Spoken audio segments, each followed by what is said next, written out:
It's another edition of WRAL Triangle and 2. I'm Mark Bergin. He's Pat Welter. Pat, here we are yet again, coming off a bye week for the North Carolina Tar Heels, playing Clemson, another team coming off a bye week. And who would have thought, coming into this game, that UNC would have a better record than Clemson?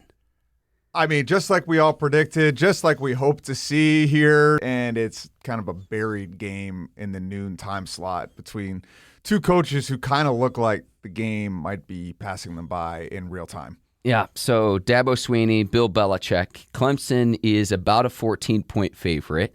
I don't know if that's enough. Yeah, I'm with you, Despite Pat. the 1-3 record. I'm with you, Pat. The question I want to ask you is this, because we'll get into the quarterback battle. Yet again, we're talking about this, Gio Lopez, Max Johnson. But what I want to ask before we get to that is this. Which team has had the more disappointing season through the first 4 games between UNC and Clemson? That's a great question. I'm still going to say UNC. Okay, whoa, okay, make the case. I am. Now, I'm sure Clemson fans would disagree looking through the lens that they live in. But when I look at who they played, like you see 1 and 3, you're like, what is happening in Clemson, South Carolina? But they lose a close game to LSU. They lose a tough game to Georgia Tech that they probably could have won. And then the Syracuse game, they kind of just get blitzed from the start. There's a long weather delay. And I think Syracuse is a legitimately good football team. And I think ultimately, if Dabo Swinney doesn't lose this team entirely, they're going to finish okay. Hard to come back for a 1-3 start, but this is a real, true, talented team despite all that. UNC, I mean, they were about as hyped as you could possibly be coming out of the offseason just because they bring in Bill Belichick. And this could not have really gone much worse through 4 games. So maybe it's because this is the lens I'm looking at through here where we cover sports in the Triangle area, but I can't get past how disappointing UNC and Bill Belichick have been. To me, it really, let's look off the field for just a second too, Pat. Yeah. 9:40 a.m. for Ludacris, ladies and gentlemen. And he's apparently coming. He made a social post yesterday. It looked like he was up early getting his body clock trained. How old It's got to be the earliest Ludacris concert ever. I will get his age, Pat. How we'll old is he? It's one of those things like you could tell me Ludacris is. I mean, he's older than me, right? Like I was listening to him in high school. He's 48 years old. 48 years old. So a 9:40 Ludacris concert in advance, part of the Chapel Thrill Game Day festivities. In advance of the game, we thought maybe going into this year, maybe College Game Day could be here if the two teams had performed better to this point. See, to me, Pat, I expected UNC to either be 2-2, maybe 3-1 going into this game before the start of the season. And I'm looking at Clemson with 3 losses where, they have essentially no hope to make the college football playoff this year. I mean, Cade Klubnik, their quarterback, was expected to be a Heisman contender going into this year. So when you talk about the expectations for both of these teams, I hear what you're saying about UNC, but Clemson as a 3-loss team, it'd be one thing if we were saying that at the very end of the season, but the fact that we're saying this through the first 4 games for these two teams is very surprising to me. Now, let's get into the quarterback battle, Pat, because we'll find out the injury report on Thursday. So full disclosure for any listeners or viewers, we are recording this on Wednesday in advance of the game, but Thursday we get the injury report, so maybe we'll have a better idea of what the injury status is for Gio Lopez. But if you listen to what Bill Belichick was saying during his media availability this week, it sounds like it's either going to be Gio Lopez or Max Johnson. So for anyone out there that's clamoring for Bryce Baker to try to give this team a spark, I don't think we see that until maybe much later on in the season, at least if you go based on what Belichick is saying when he speaks with reporters each week. Yeah, and you also got to think about, just the red shirt in mind with Bryce Baker, too. Like, this is a guy you probably don't want to play more than 4 games. So I agree with you there, too. And, I mean, I think the play on the field has certainly warranted a look here at Max Johnson. Gio Lopez, 3 touchdowns, 3 interceptions. You think, maybe he's a dual threat, 69 yards rushing on the season. Total. It has not worked. Is that all his fault? I don't think so. I think it's a holistic issue right now. It starts with the offensive line. I think that was a huge topic at this week's Bill Belichick press conference, just kind of going through all the combinations they've had to do at offensive line, and they get Austin Blasky back last week, and that's going to help. But again, it's just like all the things that worked in the NFL with Belichick just don't seem to be working here. He hasn't found diamonds in the rough in the transfer portal. There's no great development story so far outside of maybe Damon June. Might have just been a man among boys to begin with. I don't know if it has anything to do with the coaching staff. And then one thing he always did so good in the NFL with Dante Scarnecchia, his longtime offensive line coach, was like, no matter what the year, they always seem to have a functioning offensive line. Maybe some of that was just Tom Brady and how well he shifted protection, but it hasn't happened here. And if Gio Lopez plays this game, starts this game, that's fine. I appreciate giving a long leash to a quarterback to a certain extent, especially with how new this all was, a guy that missed the spring. I respect that. But at a certain point, if you're not getting the results on the field, the players are going to be looking at you sideways. When they see Max Johnson in practice, they've seen him in the games, you got to give him a shot at some point. So this feels like a breaking point here for the Gio Lopez era. He's either got to put up or shut up. Yeah, so it's a long leash to this point with Gio Lopez, but maybe a shorter leash in this specific game, Pat, because that's if he's even able to go. So that's another thing to keep in mind. He didn't practice last week. Yeah. So it's that. There's that to think about. You mentioned the locker room. We've talked on previous episodes, too, about the money that UNC is paying Gio Lopez relative to, we don't know how much Max Johnson is making. We've seen reports where it's in the millions for Gio Lopez. So that component of it, too. But you mentioned the locker room. Is one game against Clemson going to win or lose you a locker room if it's not already to that point from what you've seen through 4 games with this Tar Heels team? And, I mean, I go back to the very last time we saw them on the field against UCF. The final score was a blowout, and I felt like it wasn't even totally reflective of just what a dreadful performance it was for UNC. So I think the question everybody's asking right now is, even beyond this Clemson game, how much patience do you give this Belichick regime that's basically shown through 4 games that they struck out on basically everything? They had a chance to add a lot of players in the portal. I don't know if I can name one that's making a significant impact right now other than maybe Thaddeus Dixon. They struck out apparently on the quarterback in Gio Lopez. They struck out on at least to this point. To this point. Ryan Brown, who they brought in from Purdue, that was a strikeout at the quarterback position. And the players that are performing well, a lot of them are former Mac Brown players from last year's team, and guys like Jordan Shipp.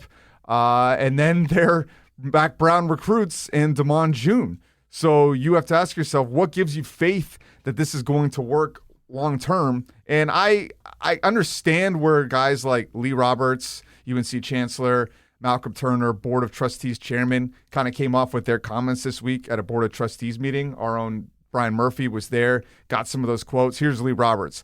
It's not the kind of thing that we judge after 4 games or even after 1 season. These things take time. We last won the conference championship in 1980, so we have a significant amount of work to do, significant investment to get the program where we want it to be. Again, I go back to, was this ever going to be a long-term thing?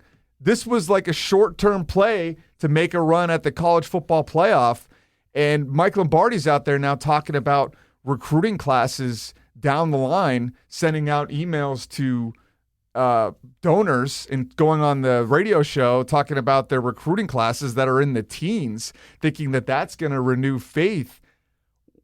In what world are we talking about 4 years down the line? When Steve Belichick is running the show? Well, not if this team goes 3-9. Yeah, it's with respect. Look, Lee Roberts has to make publicly he has to back Belichick in that situation. I agree. So understanding that, at the same time, it's like Bill Belichick is 73 years old, Pat. Ludacris is 48, okay, people? And so maybe if you're talking a decade ago, that then goes back to, is Belichick just trying to do this to backdoor his way into the NFL? And this is something we talked about in the last episode, Pat, would be if an NFL team, like, say, the Dolphins, what I suggested last episode, if they're even in a position to where they need a new head coach, whichever vacancies arise in the NFL, are they even going to even want Belichick with how he's performed to this point through 4 games in this season? And how do you try to get back in good graces to turn the tide on this? Because financially, you could argue it has worked with the tickets that they've sold and the hype and everything that we had going into this season. Well, at what point does that become a facade if the on-field product isn't there? And the on-field product has not been there through the first 4 games of the season for UNC. Period. Just period. No doubt. And one thing I have heard about Belichick from sources is that he is still a good football coach. Like the one-on-one feedback that players are getting from Belichick is good, and I've heard superior to that of what you would get maybe from Mac Brown. The question is, can he run a program? Can he run a college program? And I think that's where the cracks are. I think that's where the cracks were at the end in New England. How well was he running the Patriots as their all-powerful, guy in charge of player personnel and coaching staff decisions? And you saw the cracks there. You're seeing it here right now in Chapel Hill, where he might be a good coach as far as what he's giving players, but he's not running the program well. How he is with players, but the difference between coaching, teenagers, young 20s versus grown men, I think about that too. So then the next iteration of that, Pat, would be, okay, if he did have an opportunity in the NFL, I do not think there is a world where he would be given a la carte of both being a team's head coach and the general manager as he was in New England.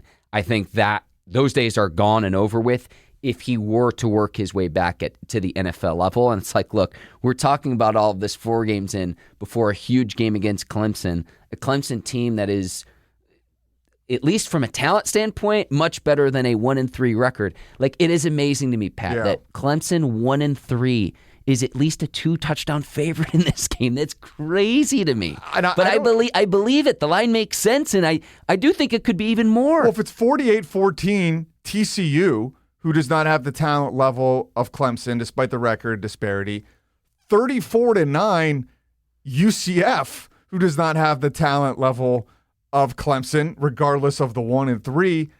I mean, can I bet this right now? I mean, that's not enough points. But, I mean, maybe this is the moment, right? Like, every week in college football, crazy things happen. And if Belichick is going to inspire, because clearly we are already ready to move on the way we're talking about this. I think a lot of UNC fans are. And I think that's probably the right stance to take so far. But if he is going to inspire some faith, could he win this game? Like, crazier things have happened. It feels absolutely insane to me to think that it would happen right now based on what we've seen on the field. But, like, that's the kind of thing he needs. We're trying to find the remaining schedule. Like, he needs some sort of way to inspire some faith going forward. So is that upsetting Clemson? Is that beating number 24 Virginia right now? Yeah, the way Virginia's looked, how the heck are they going to score with Virginia the way that team's playing? Beating NC State at the end of the year enough to get fans excited about next season? Maybe here in the state of North Carolina, but this was a hire that would make the Tar Heels nationally relevant, Pat. And I think that ship has sailed. Oh, yeah. Again, so how do you get back into the good graces of that? I got the schedule right here. Clemson, which is your biggest test to date, despite the Tigers' record. Then you've got Cal on the road. Then you've got 24 Virginia, Syracuse on Halloween, Stanford the following week, Wake Forest, Duke, and NC State. So I'm looking at that, and it's like, even despite the 1-3 record against Clemson, if somehow you were able to upset the Tigers at home, that could then begin to shift the conversation and the narrative. But then at the same time, it's like, maybe it's the weakness of the ACC. Like, the only team that is ranked right now on the schedule is Virginia on October the 25th. And I don't even think the ACC is that weak, right? Like, we've seen, Virginia beats Florida State, and now they're ranked. Right, we see Wake Forest nearly knock off Georgia Tech last week. We saw Georgia Tech beat Clemson. Like, I think the story of this year and this conference so far outside of Miami is the parity, and UNC is looking like they might be one of the worst teams in the entire conference. Like, there's a parity in this conference, and UNC is below it. Like, we went from them being an average to good team in the ACC under Mac Brown to now them being at the bottom of it. Yeah, how do you get out of the bottom of not just the ACC, Pat? I'll just say Power 4. Yeah. Among the Power 4 teams. So, like, how do you do that? Is it the 17th ranked recruiting class in 2026 that is 0 5-stars that they're trying to bring in 37 freshmen next year? Like, this is what Lombardi's talking about. That's the thing, too, is it's different in football than basketball. You can bring in a star-studded freshman class in basketball and be nationally relevant. We see, with Duke and UNC every year, they bring in heralded recruits and they go to Final Fours. They win national championships. Football, that is much different than to say, it's almost like you can't fully rely on transfers, but with the transfer player, Pat, I know they've been a part of a team strengthening and conditioning program. They know the rigors of the college game, what goes into it, the game planning, the film study, the practice, all of that. That's at a much higher level collegiately than it is at even the most elite level high school programs. Sure. So they talk about this heralded freshman class. That will take you, even if you had a top 5 freshman class coming in, that's going to take years for them to develop. They've got to be sophomores, juniors, seniors before you even see that come to fruition. Yeah, and it's not like they're coming from the bottom of the barrel to begin with, right? Like, I know Lombardi mentioned that, I think it was from the 2022 class, which was ranked 11th, that they've lost a lot of those players. So, yeah, there's a certain element to that. But like Mack Brown was recruiting at a consistent level, just going through his last few classes, 22, 11th in the nation, 2 5-stars in that class. 2023, they were 31st. 2024, they were 26th. So right now, they're 17th for 2026, 20th for 2027. And that can obviously change, too. Like, there's so much that can change with this. A snap of the finger is good or bad. And Lombardi's talking about, them, like they need to supplement through the portal. I mean, you can turn around things quickly in the portal. Like, I was going through quick turnarounds. Arizona State, Kenny Dillingham was 3-9 in his first season, 11-3 in his second. They make the college football playoff. Kurt Cignetti, 11-2 in his first season, gets a lot of James Madison players. They make the college football playoff. They're 5-0 in his second season. Mike Elko turns around Duke in one season, 9-4, 7-5, and then right out of Texas A&M, he's 8-5. His first year is 4-0 right now, ranked in the top 10. Texas Tech. Now that coach, Joey McGuire, he's in his 4th season, but they made a huge investment in the portal this offseason. That team's 4-0 and in the top 25.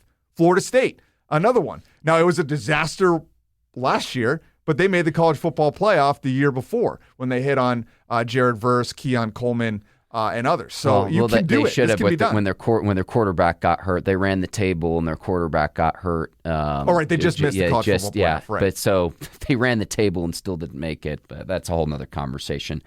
But that's the investment that you make with the commonality there, Pat, of all the schools you just listed off.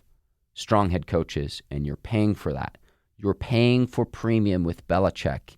And again, on the field to this point, it has not been there. Saturday's a test to try to turn that tide. We'll see. But I'm I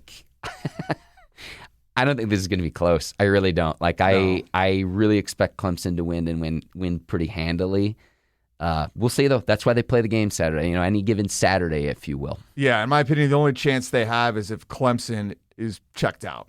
Like, if Clemson is over it at the line of scrimmage and UNC can come in here. Belichick was one of the great bye week coaches, right? Like him and Andy Reid.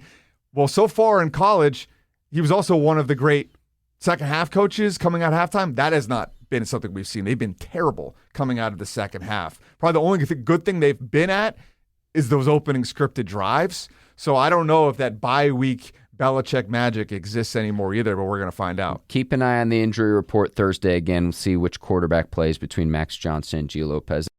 I think this segues nicely into NC State. All right. We're looking at UNC taking a big swing on a new coach, right, in Bill Belichick. Obviously, potentially a huge swing and miss. The grass isn't always greener, but when you're stuck in neutral, you're stuck in that 8-4 zone. They decided they needed to move on. NC State kind of now in a similar position here with Dave Doeren, 13 years in. had a great promising start at 3-0, and now here they sit 3-2, coming off one of their worst losses in his tenure to an unranked Virginia Tech team. Is it fair to say that Dave Doeren is back on the hot seat, Pat? I don't know if he ever really left in fans' minds. Now, I am a supporter of Dave Doeren in the sense that I respect his character. I respect his approach. His teams seem to have like a certain integrity to them where they don't quit on the season. They always seem to fight. Last year was kind of an exception to that with that 6-7 year. That happened for a lot of reasons. Grayson McCall is struck out there. But overall, one thing that keeps you employed for 13 years, Mark, you beat your rivals and you occasionally beat teams that you shouldn't. And Dave Doeren has done a very good job he's beat Clemson twice in the last few years.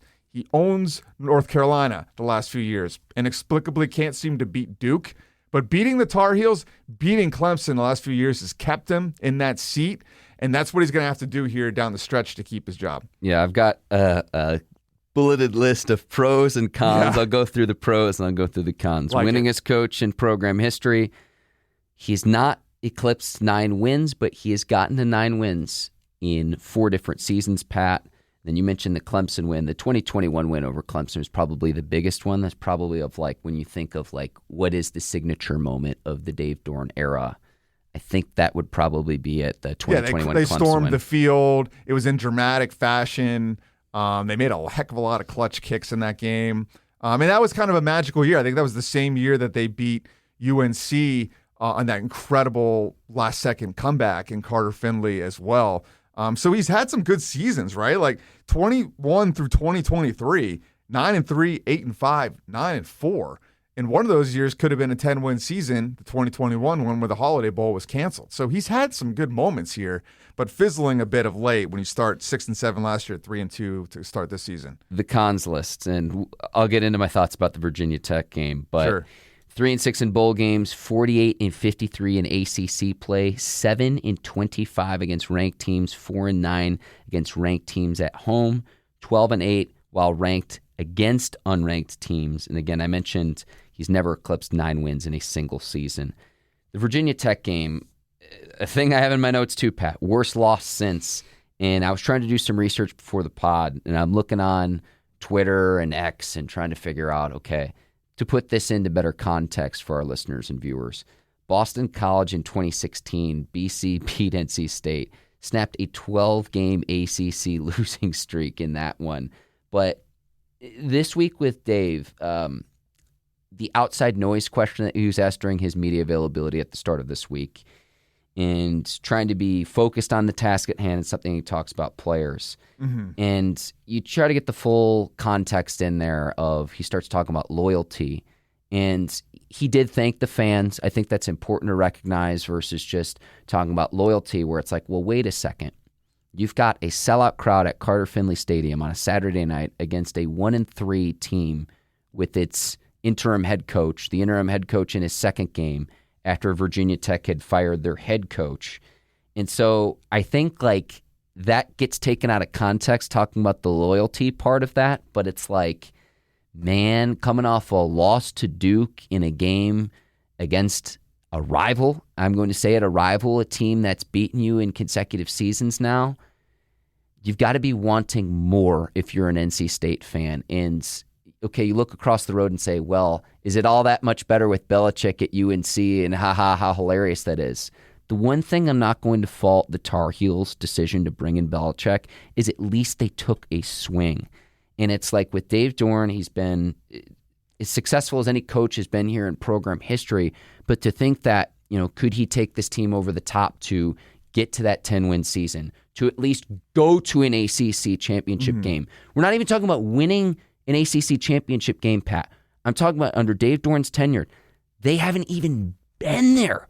And every single other member of the conference, other than the new additions in SMU, Cal, and Stanford, every other ACC school has at least been to a championship game, a conference championship game.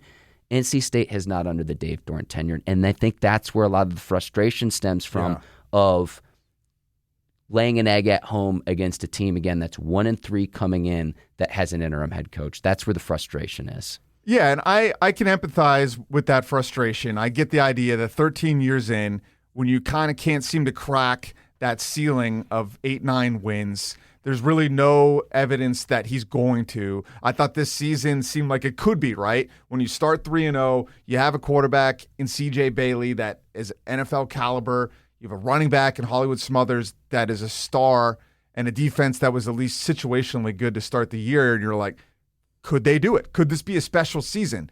And that's basically out the window now because you lost to Duke with a turnover-heavy performance. Then you lose to Virginia Tech, who's fired their coach inexplicably because you didn't turn the ball over. You just got dominated at the line. They ran all over you, and you couldn't run the football, and it was kind of like a slow, painful death. So what out there tells you that things are going to change? What I would say, though, do you have to fire the coach?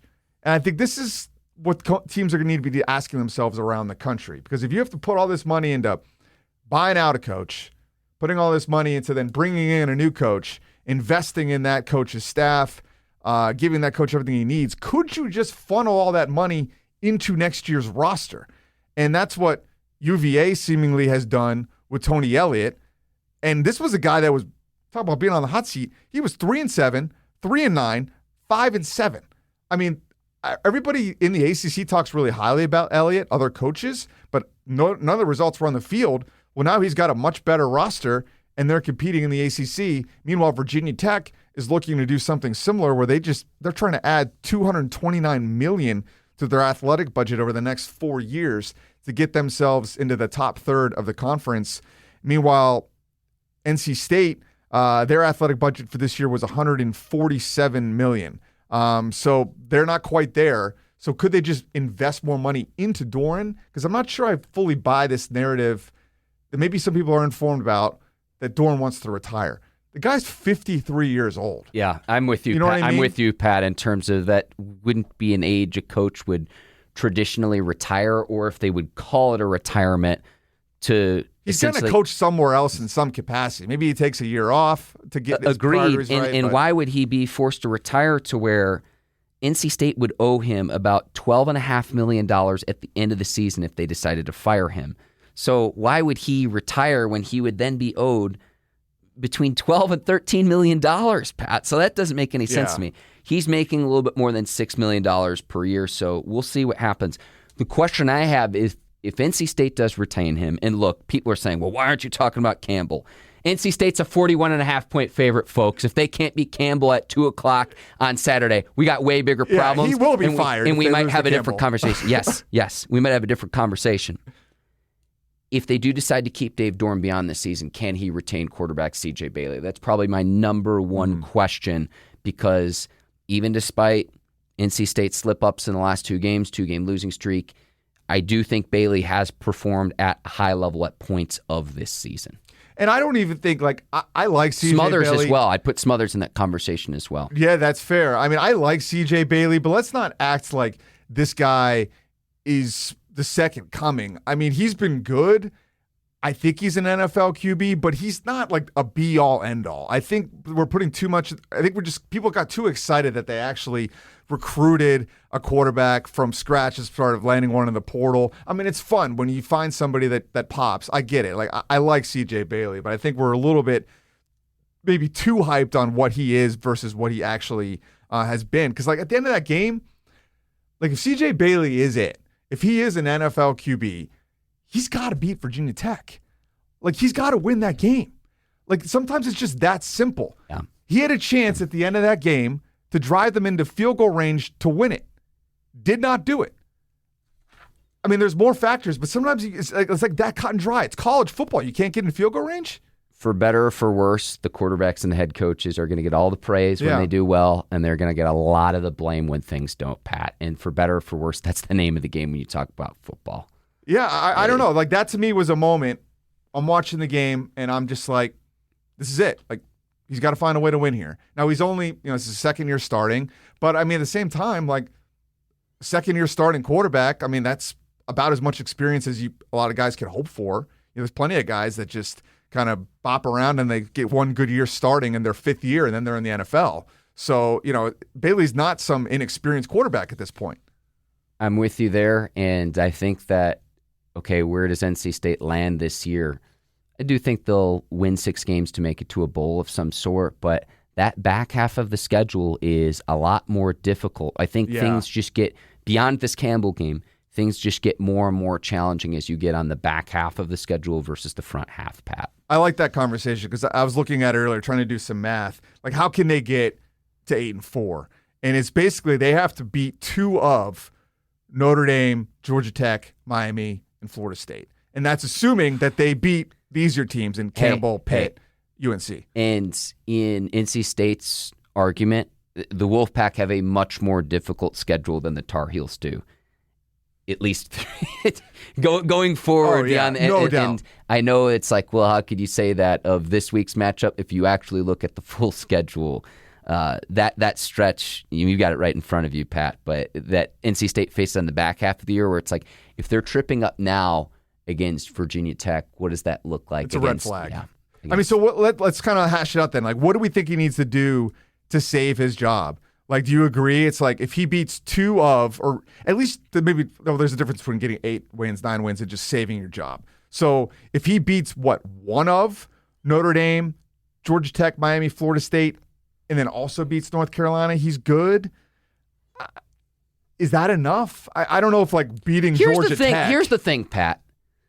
This is year 13. We're talking about half a season, so this is almost like the reverse argument that Lee Roberts is using with Belichick, where 4 games isn't a big enough sample size. You've had 13 years of this. I think you could make up your mind of like, is this good enough or not? What are we doing?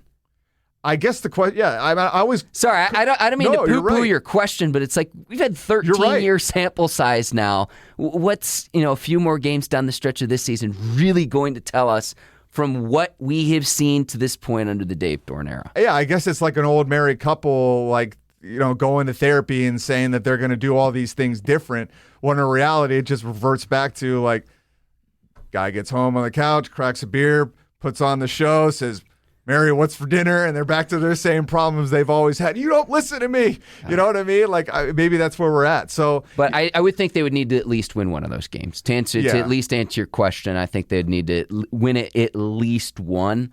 Go win a game you're not supposed to. And then the teams that you're supposed to beat, you got to beat. Well, and then it's as simple as that. It becomes like a self-fulfilling prophecy, right? Where, like, if they don't finish strong, why would Bailey come back? Because he's hurting his own draft stock. Like to combat my point, maybe he could say, if you looked at the film, that final drive versus Virginia Tech wasn't his fault, right? I'm just saying you could say that. Well, if he goes to a school that has better receivers, better offensive line, where he's just going to get propped up maybe by his teammates, his draft stock will be higher, where he's getting kind of carried down by his teammates here in the coaching here. I did see after the game that Justin Joly took accountability for the out route, and he says, hey, that's a play I got to make. That's a catch I got to make. So we'll see. We'll see, Pat Welter. Duke playing a late positivity. One. 10:30 at night against Cal. Duke coming off a big win against Syracuse. Duke had more than 500 yards against Cal. Are you going to stay up to watch this one, Pat? Because we have a 10:30 Eastern Time kickoff. Welcome to the new world order of what is the ACC in 2025 with Cal as a member of the conference, Pat Welter. I think they need to, like, Jim Phillips and the office over there in Charlotte needs to start marketing. They could be the new ACC after dark. Yeah, yeah. Take what used to exist with the Pac-12. Because that's what we need, and this would be kind of one of those games, right? Like, these are 2 teams for the real football heads out there. Cal, okay, on the surface, you're like, what's the big deal? Duke, on the surface, what's the big deal? These are some great quarterbacks, Mark. Jaron Sagapolu. You got it, Pat. Sagapolu Talele. Just say it really fast. Yeah, he's good. Left-handed quarterback, led a 14-point comeback versus BC, and your boy, Darian Mensah, he's back, baby. He's now leading the ACC in passing yardage. He looks like the prince that was promised. So this is actually a really fun game. Am I going to stay up for it? No, I'm going to watch it the next morning. Mensah, 13 touchdown passes. Duke had 35 consecutive points against Syracuse. Maybe Syracuse was just over the moon for the previous week. They lost their quarterback. Having upset Clemson. But yeah, good point about the quarterback too. But Man, this is going to be a late game. Duke, a 2.5-point favorite, but I'm looking at the 35 consecutive points and then Nate Shepherd going off as well for the Blue Devils against Syracuse as well. So can you keep that rolling? But playing complementary football, I mean, I mentioned the 500 yards of total offense, like 8 yards per play, so just dominating the line of scrimmage in any facet of football offensively, all of the different levels from the running game, short passing game, play action, mid to long passing game. It's like Mensa looks good, man. Like I think he's been as advertised, where it's like you're paying for premium, and there are times he's played at that premium level. Now, can that help elevate the Blue Devils down the stretch here? I mean, this is another test. Cal is 4-1 going into this game as well, so this is not an opponent to slouch over either, Pat. No, I agree, and I think sometimes it's as simple as the turnover margin. Duke was -6 through 3 games. They're now +4 against NC State, +3 versus Q. So they've completely flipped the script on the turnover margin. And Mensa, those first few games wasn't bad. Turned it over a few times. So now you clean that up, and the positive plays are allowed to shine through. I mean, does anybody throw a prettier, 30-yard back of the end zone fade ball than Darian Mensa? I mean, it is absolutely a thing of beauty. Nate Shepherd, a true find. This was supposed to be Jacquez Moore's backfield. Anderson Castle was kind of the short yardage back, and Shepherd has popped through here. He was a monster versus Syracuse. Hey, don't forget the defensive side of the ball. We're going to show some love. VJ Anthony and Pat. If you haven't checked out Pat's interview with VJ Anthony, do that. He got 5 sacks now too, so getting a push up front for the Blue Devils defense as well. Pat, before we wrap here, Saturday, where will you be? Yeah, the reason I'm not going to stay awake for Duke is because I got a long day up there at Chapel Hill. Man, I got to get up there for the Ludacris concert at 8:45 in the morning with my coffee. Right? It starts at it's just going to be breakfast with Ludacris, kind of a concert. Might as well just be like a coffee shop acoustic set, kind of easy into the noon start. So I'll be there for that. And then we've got basketball because it is, does anything let you know we're still a basketball town more than this depressing season we've had here so far. So we got UNC doing a scrimmage in basketball after the game. So me and Chris Lee are going to be all in on Tar Heel coverage on Saturday. That is going to be quite the day. It is going to be exciting to see Bill Belichick go up against Dabo Swinney. So that's going to be a cool matchup to see. Pat, always appreciate your time. Anything else I'm missing here that I should plug in advance for Saturday? You want to do a little movie talk? When was the last time you went to the movies? Did you see the new Leonardo DiCaprio movie? I saw your Instagram. I went to see the F1 movie over the summer with Brad Pitt. It was outstanding. Oh. It was outstanding. That's the last movie I saw in the theaters. I haven't seen that one. That was I love movies. I wanted to be a movie director before I ever did this. This was kind of There's still time. There's still time. That's what I tell myself. My wife's like, if you wanted to write a screenplay, you could just do it. I'm like, I got 3 kids. You just come up with excuses. Nothing scarier than staring at the blank page. But yeah, I love movies, and I love Paul Thomas Anderson. Funny story about Paul Thomas Anderson. Before I ever did this, my uncle hooked me up with a gig working on Adam Sandler's Grown Ups movie. And I was okay. I never knew this. Personal assistant to Rob Schneider on the film. Casual. Okay. I got you. Of all the actors in that movie, and there were a lot of them, I got Rob Schneider, who was, this is a podcast now. So he was eccentric, to say the least. And one of the things he had me do every day was make him these super health smoothies. And we're talking this thing tasted like vomit. It was like beets, ginger. Just beets and ginger alone is really all you need to know. So the worse it tasted, the more he liked it. Is that where we're going? Because it was healthier, yes. Yeah. Long story short, I started making those smoothies. Word got around about my smoothie making on the set. I started making them for Maya Rudolph, who I could not say a nicer word about. SNL legend. Yeah, this whole thing, this movie's just one name drop after another because of the cast. But this is real that this happened. This is all real life. Yeah, this is a true story. And so I'm starting making these smoothies for Maya Rudolph, and she is just the sweetest person. Talks to me like I'm a human. I'm a complete nobody. Well, she's married to Paul Thomas Anderson. Oh, okay. He shows up on set one day. I didn't recognize him by the face at the time, but I knew his movies, right? And someone's like, "Hey, that's Paul Thomas Anderson, Maya Rudolph's husband." I'm like, "Oh my God!" And he turns around. I look at him and I go, "Hey, Paul, really nice to meet you. I love Boogie Nights." No lie, he just stares through my soul, says nothing, turns around, and walks away. I, to this day, don't know what I did, but I think maybe it was just like, he's like, I've had this conversation 5,000 times. I'm not doing it again today. Boogie Nights was 2 movies ago. I've had There Will Be Blood since. I'm not talking about Boogie Nights. We're over that. That's what I think happened. He's an artist. I'll give him some grace. It's never left me, though. So that was my Paul Thomas Anderson movie. I love this latest flick, one battle after another, which is awesome. His best movie maybe since at least There Will Be Blood and Boogie Nights. Okay, I was going to say, where would this rank in the others? And you answered my question there. What an incredible story. And I will say this, as we wrap here, Pat, I want one of the said smoothies that you had for Rob Schneider and Maya Rudolph. Like, we're going to have one here on the pod. Yeah, I mean, we'll just drink it down with like heartburn and just burping up ginger and beets. But you know what? Rob Schneider's still out there making content and was in the latest Happy Gilmore film, so it's working for him. He's the one and only Pat Welter. I'm Mark Bergin. Thanks for listening and watching WRAL Triangle 2. That is an incredible story. We will see you next week, and we've got the recap with Bryn Renner and Brian Murphy, recapping all things Tar Heels on Monday, so keep it here on the WRAL Triangle 2 podcast feed. See you Monday. Until then, take care. So long, everybody.